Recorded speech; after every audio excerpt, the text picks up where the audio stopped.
Et si je vous disais que la plus grande menace pour votre vie n'est pas votre diabète en soi, mais un lien caché entre votre glycémie et votre cœur dont 89% des personnes âgées diabétiques ignorent même l'existence.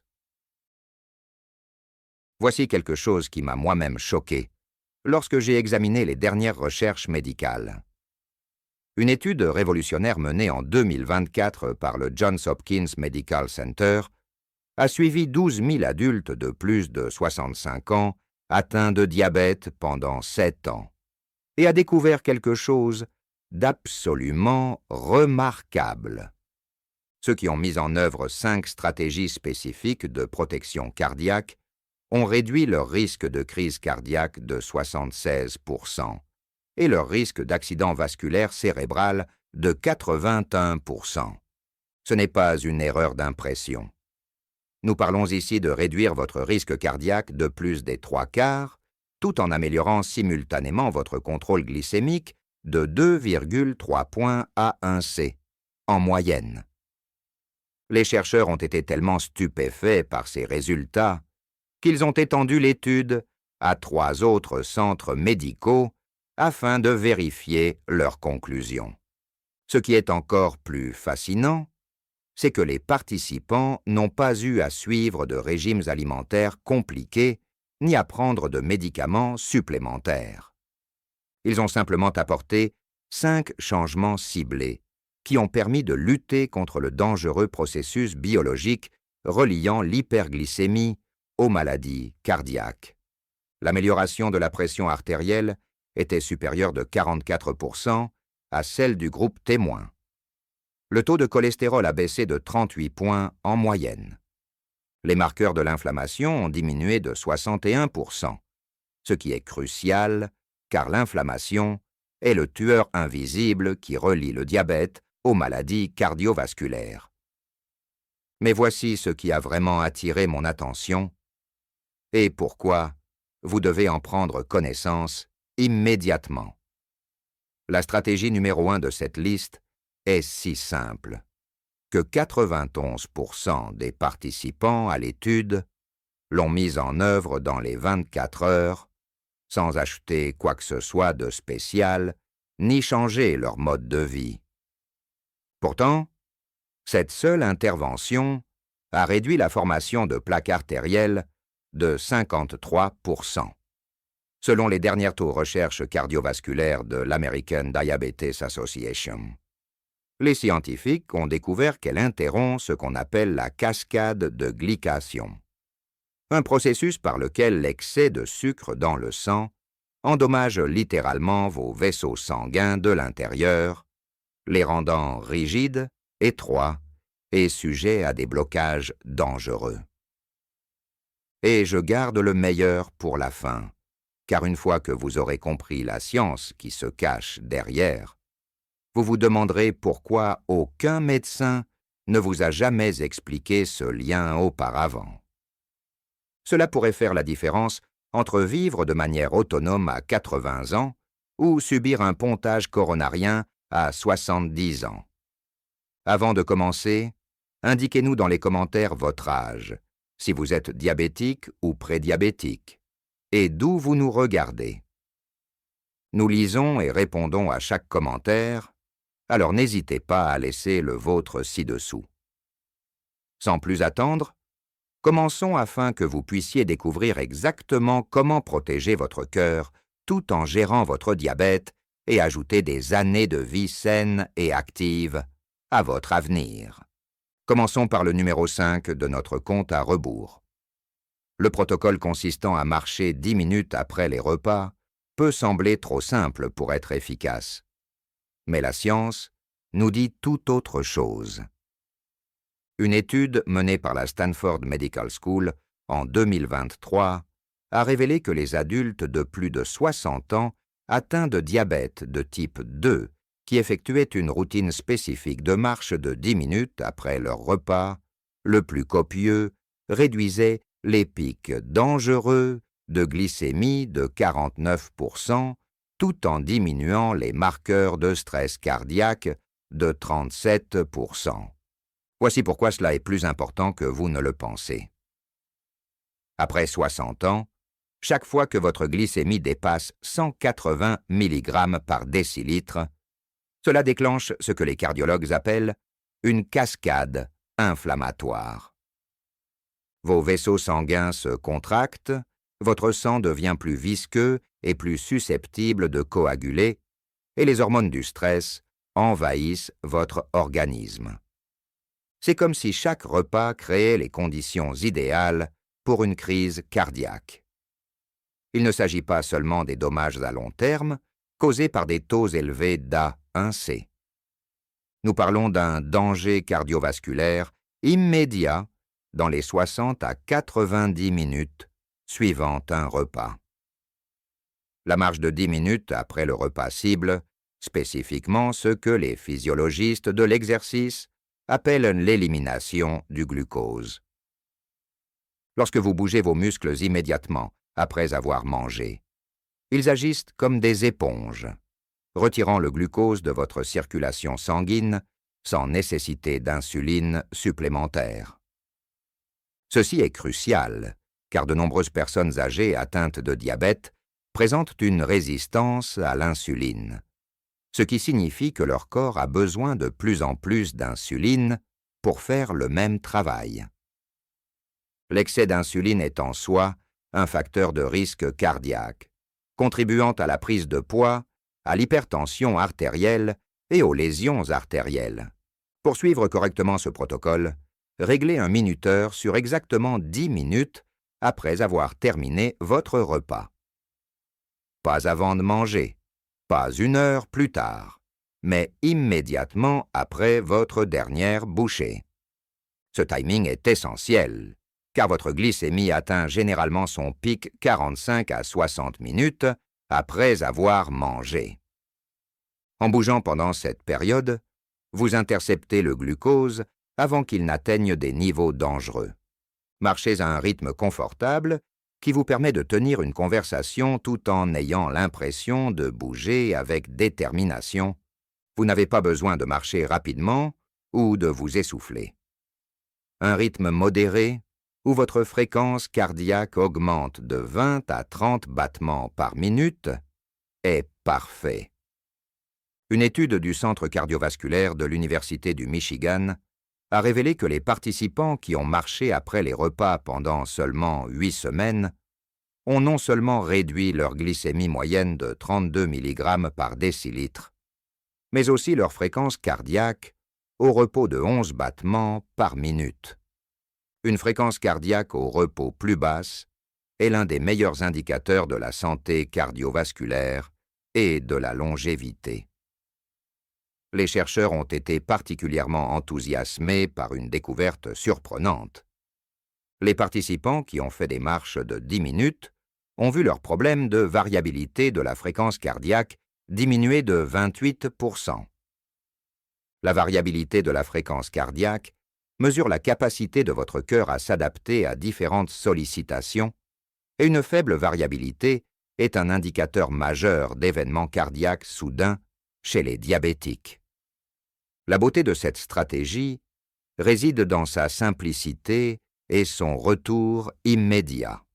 De nombreux participants ont rapporté qu'en seulement 3 à 4 jours, ils ont remarqué que leur glycémie après les repas baissait de 40 à 60 points par rapport au repas où ils restaient assis. Ce renforcement instantané crée une puissante boucle de motivation.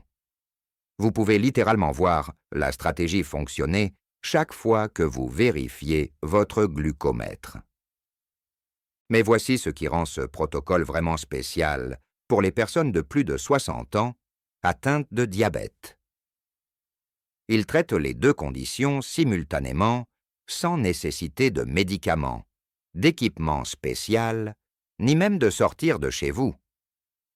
Vous pouvez marcher dans votre salon, dans votre couloir, ou, si le temps le permet, dans votre jardin ou votre quartier. Commencez par votre repas le plus copieux de la journée, généralement le dîner. Une fois que cela sera devenu une habitude, ajoutez la marche après le déjeuner, puis éventuellement, après le petit déjeuner si vous le souhaitez. La clé réside dans la régularité et non dans la perfection. Même 4 ou 5 marches par semaine apporteront des bienfaits considérables. Passons maintenant à une stratégie nutritionnelle qui pourrait complètement changer votre façon de protéger votre cœur. Le point numéro 4 nous amène à la rééquilibrage du rapport oméga 3 sur oméga 6, qui est peut-être l'aspect le plus mal compris de l'alimentation saine pour le cœur chez les diabétiques. Une étude publiée en 2024 dans le Journal of Cardiac Metabolism a révélé que les adultes de plus de 60 ans atteints de diabète, qui équilibraient le rapport en acides gras oméga, réduisaient l'inflammation artérielle de 54% et diminuaient leur taux de triglycérides de 89 points en moyenne.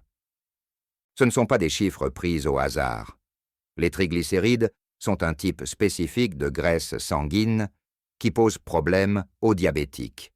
Et un taux élevé de triglycérides est directement lié au risque de crise cardiaque et d'accident vasculaire cérébral. Voici ce qui se passe actuellement dans votre corps si vous êtes diabétique.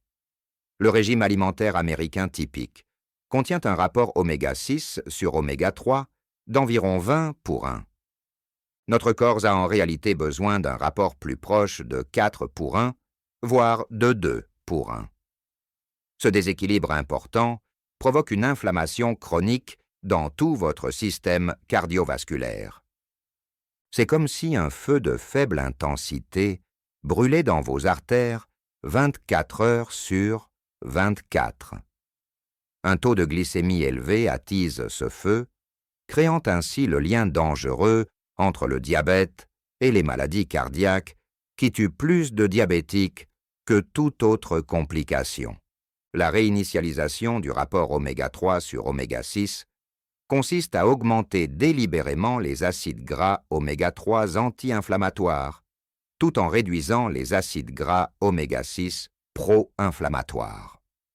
Pour mettre en œuvre cette stratégie correctement, vous devez comprendre où se cachent ces acides gras dans votre alimentation. Les acides gras oméga 6 se trouvent principalement dans les huiles végétales, telles que l'huile de soja, de maïs, de tournesol et de cartame. Ces huiles sont présentes dans pratiquement tous les aliments transformés, les repas au restaurant et les snacks emballés.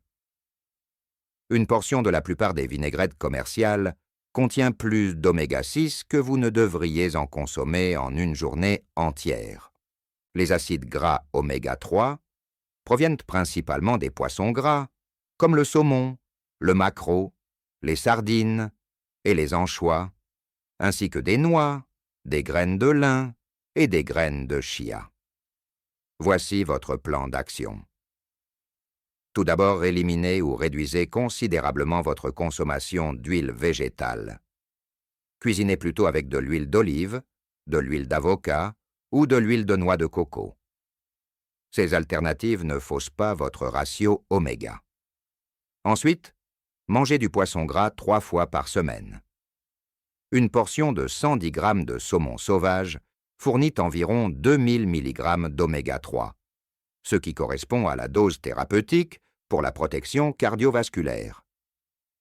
Si vous n'aimez pas le poisson ou ne pouvez pas en manger régulièrement, envisagez de prendre un complément alimentaire à base d'huile de poisson de haute qualité. Recherchez un produit qui apporte au moins 1000 mg d'EPA et de DHA combinés, les formes actives des oméga 3. La Cleveland Clinic a mené une étude remarquable dans le cadre de laquelle elle a administré quotidiennement un complément alimentaire à base d'oméga 3 à des adultes diabétiques de plus de 60 ans pendant 16 semaines. Les résultats ont été extraordinaires. La rigidité artérielle des participants s'est améliorée de 30 et 1%. La rigidité artérielle est un problème majeur chez les diabétiques, car un taux élevé de sucre dans le sang endommage les fibres élastiques des parois des vaisseaux sanguins, les rendant rigides comme de vieux élastiques. Cela oblige votre cœur à travailler beaucoup plus fort pour pomper le sang. Leur protéine C-réactive, un marqueur clé de l'inflammation, a chuté de 42%. Plus remarquable encore, leur fonction endothéliale s'est améliorée de 38%. L'endothélium est la fine paroi interne des vaisseaux sanguins, et son état de santé détermine la capacité des artères à se dilater et à se contracter correctement pour réguler le flux sanguin et la pression artérielle. Le diabète endommage cette paroi, mais les oméga-3 aident à la réparer. Ce qui rend cette stratégie particulièrement efficace, c'est le moment où elle est mise en œuvre. Des recherches montrent que la prise d'oméga-3 avec le repas le plus copieux améliore l'absorption et procure des bienfaits anti-inflammatoires au moment même où votre corps est confronté au plus grand défi glycémique de la journée. La stratégie oméga-3 aborde également un problème crucial que de nombreux médecins négligent. Les diabétiques ont souvent un faible taux de cholestérol HDL, le bon cholestérol protecteur qui élimine les plaques nocives des artères. Les oméga-3 augmentent le HDL de 8 à 12 points en moyenne, tout en réduisant les triglycérides. Cette double action crée un profil lipidique sanguin nettement plus sain. Passons maintenant à notre stratégie numéro 3, qui aborde une mesure que la plupart des diabétiques vérifient religieusement, mais interprètent complètement à tort. Avant de continuer, si vous avez apprécié la vidéo jusqu'à présent, cliquez sur le bouton « J'aime » afin que davantage de personnes âgées atteintes de diabète puissent la voir et s'abonner. Nous publions chaque jour de nouvelles vidéos contenant des conseils de santé très utiles pour les personnes âgées, et vous ne voudriez pas manquer la prochaine. En troisième position, le protocole de contrôle de la pression artérielle le matin peut sembler évident. Mais il existe une méthode spécifique qui permet de révéler des risques cardiaques cachés que les contrôles standards ne détectent pas. Une étude marquante menée par la Mayo Clinic en 2023 a révélé que les variations de la tension artérielle le matin permettaient de prédire les crises cardiaques chez les diabétiques avec une précision de 84%, ce qui est bien mieux que les contrôles aléatoires de la tension artérielle ou même les taux d'A1C. Les participants qui ont suivi ce protocole spécifique le matin et ont ajusté leur traitement, en conséquence, ont réduit leur risque de crise cardiaque de 68% sur 5 ans. La raison est fascinante. Si vous êtes diabétique, votre tension artérielle ne se comporte pas normalement. La plupart des gens connaissent une augmentation naturelle de leur tension artérielle le matin, lorsque les hormones du stress préparent le corps pour la journée. Mais les diabétiques ont souvent des pics matinaux exagérés, avec une tension artérielle qui grimpe de 30, 40, voire 50 points par rapport à leur mesure du soir. C'est pendant ce pic matinal que la plupart des crises cardiaques et des accidents vasculaires cérébraux surviennent chez les patients diabétiques, généralement entre 6 heures et midi. Pour effectuer correctement le protocole de contrôle de la tension artérielle matinale, gardez votre tensiomètre sur votre table de chevet. Dès votre réveil, avant de sortir du lit, alors que vous êtes encore allongé, prenez votre première mesure. N'allez pas d'abord aux toilettes, ne consultez pas votre téléphone. Ne vous asseyez même pas. Cela vous donnera votre véritable valeur de référence. Notez ce chiffre. Ensuite, asseyez-vous sur le bord de votre lit pendant 2 minutes et prenez une deuxième mesure. Notez ce chiffre. Enfin, levez-vous et attendez 1 minute, puis prenez une troisième mesure. Ces 3 chiffres fournissent des informations importantes sur votre risque cardiovasculaire.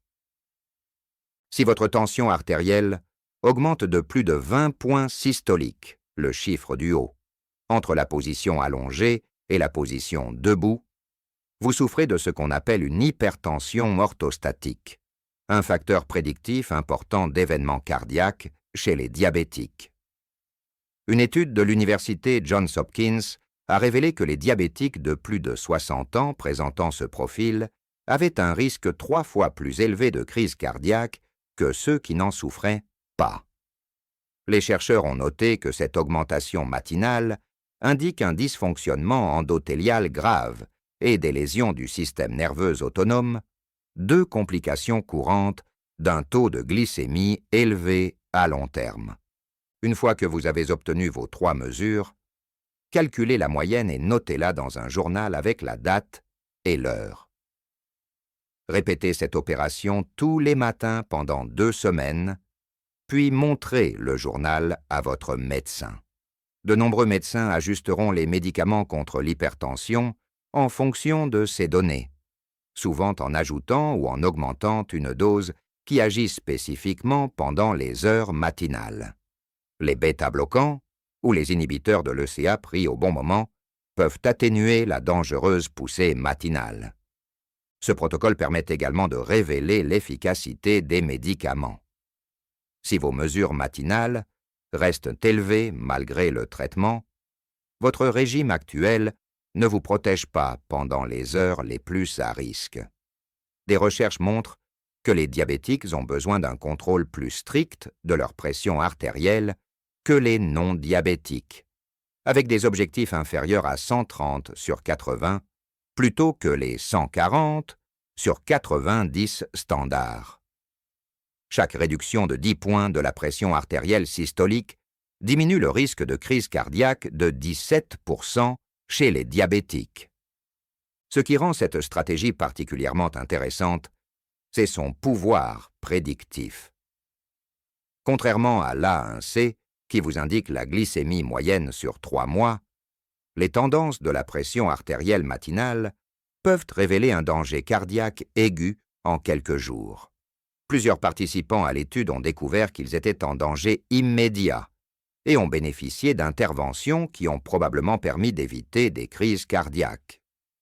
Passons maintenant à notre deuxième stratégie, qui traite de l'erreur la plus dangereuse que commettent les diabétiques en matière d'horaire de repas. Notre deuxième stratégie consiste à respecter une période de jeûne nocturne de 12 heures. Avant que vous ne vous inquiétiez de souffrir de la faim, laissez-moi vous présenter une étude qui change la donne.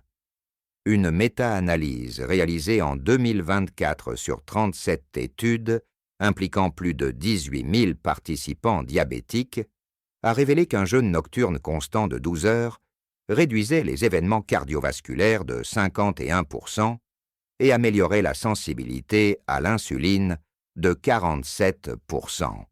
Le mot-clé ici est « constant ». Et je vais vous montrer exactement pourquoi cette stratégie a obtenu la 2e place.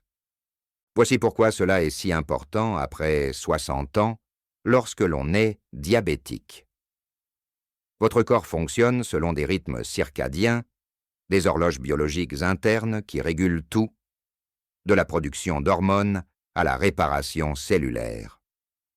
Lorsque vous êtes diabétique, ces rythmes sont perturbés, en particulier la production et la sensibilité à l'insuline. Manger tard le soir ou avoir des horaires de repas irréguliers perturbe encore plus ces rythmes, ce qui entraîne une moins bonne contrôle de la glycémie et une augmentation du stress cardiaque. Le jeûne nocturne de 12 heures permet à votre corps de se concentrer sur la réparation et la récupération plutôt que sur la digestion pendant une période quotidienne régulière. Pendant cette période de jeûne, vos cellules activent un processus appelé autophagie, qui consiste à éliminer les protéines endommagées et les débris cellulaires.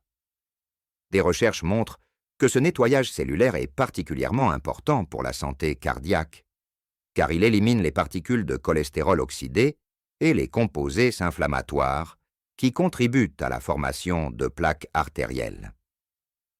Pour mettre en œuvre correctement le jeûne de 12 heures, choisissez une période régulière qui correspond à votre mode de vie. Le schéma le plus courant et le plus efficace consiste à terminer le dîner avant 19 heures et à ne plus manger avant 7 heures le lendemain matin. Cette période nocturne naturelle s'aligne sur les rythmes circadiens existants de votre corps. Pendant les heures de jeûne, vous pouvez boire de l'eau, du café noir ou du thé non sucré, mais rien qui contienne des calories.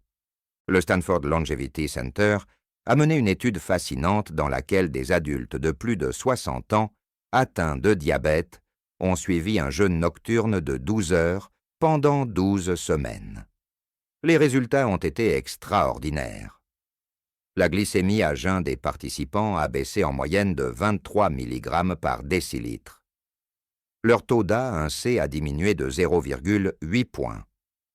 Mais voici ce qui a vraiment enthousiasmé les chercheurs. Leur score calcique coronarien, une mesure directe de la plaque artérielle, a montré une progression inférieure de 34% par rapport aux témoins. Certains participants ont même présenté une légère régression, ce qui signifie que leurs artères éliminaient la plaque plutôt que d'en accumuler davantage. Plus remarquable encore, les marqueurs inflammatoires ont diminué de 58% et un phénomène inattendu s'est produit au niveau de leurs bactéries intestinales. Le microbiome s'est orienté vers des espèces bénéfiques qui produisent dans l'anatomie des acides gras à chaîne courte, des composés qui protègent à la fois contre le diabète et les maladies cardiaques. Les chercheurs ont découvert que le jeûne nocturne permet aux bactéries intestinales de fermenter les fibres sans interférence des aliments ingérés, créant ainsi ces composés protecteurs. Voici une stratégie progressive qui, selon les recherches, fonctionne le mieux. La première semaine, visez un jeûne de 10 heures pour permettre à votre corps de s'adapter. La deuxième semaine, passez à 11 heures. La troisième semaine, atteignez les 12 heures complètes. Une fois que vous pourrez jeûner 12 heures de manière régulière, vous trouverez probablement que cela devient naturel et facile. De nombreux participants ont signalé une meilleure qualité de sommeil, une glycémie matinale plus stable et une sensation d'énergie accrue pendant la journée. Le jeûne de 12 heures permet également de résoudre un problème critique chez les diabétiques, appelé phénomène de l'aube, qui se caractérise par une augmentation mystérieuse de la glycémie tôt le matin, même sans avoir mangé. Cela se produit parce que votre foie libère le glucose stocké dans votre circulation sanguine lorsque les hormones du stress augmentent. Le jeûne nocturne aide à réguler ce processus, rendant la glycémie matinale beaucoup plus prévisible et stable. Et maintenant, le moment que vous attendiez tous. La stratégie numéro 1 qui révolutionne la façon dont les médecins envisagent le lien entre le diabète et les maladies cardiaques. La première place revient au protocole de restauration du magnésium. Et lorsque vous comprendrez la science qui se cache derrière ce minéral, vous comprendrez pourquoi il suscite un tel engouement dans les milieux de la cardiologie et de l'endocrinologie. C'est l'intervention dont j'ai parlé au début, celle qui a réduit la formation de plaques artérielles de 53% dans la recherche de Johns Hopkins. Le magnésium peut sembler être un simple complément minéral, mais c'est la seule intervention qui traite simultanément tous les liens majeurs entre le diabète et les maladies cardiaques, notamment la résistance à l'insuline, la régulation de la pression artérielle, la souplesse artérielle, la stabilité du rythme cardiaque et le contrôle de l'inflammation. Une étude publiée en 2024 dans le Journal of Cardiovascular Medicine l'a qualifiée de clé manquante pour la protection cardiaque des diabétiques. Et les chiffres le confirment totalement. Laissez-moi vous expliquer ce qui rend le magnésium si extraordinaire pour les diabétiques de plus de 60 ans.